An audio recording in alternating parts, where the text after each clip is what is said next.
Philosopher A.D. Jones. Hey, now I told y'all about a year ago how China and these other countries is trying to get they are getting their own currency. Venezuela, all these different places.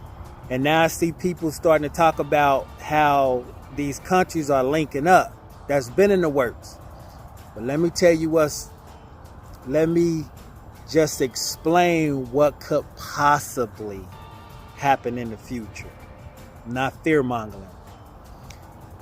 So with the economic impact that's going to cause, if you know microeconomics and macroeconomics is economics all over the world. Anything that has to do with countries' gross national product or the amount of money they make in their country definitely affects the U.S. because we trade with them.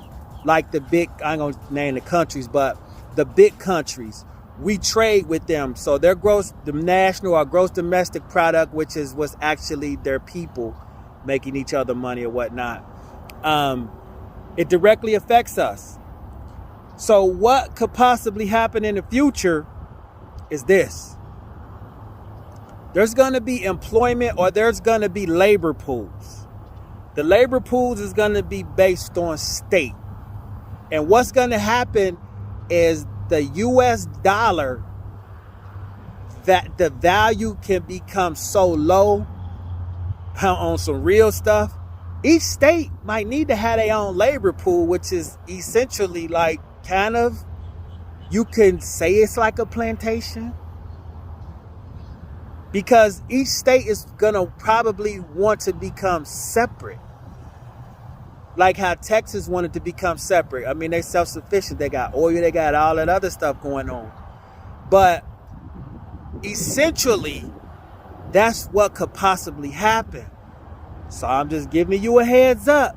In the future, or even right now, you might want to find you the resident state that you would like to reside in if you want to remain in the U.S. Because you're probably going to be stuck there for a number of years and need permission to transfer to another state to get involved with that labor pool.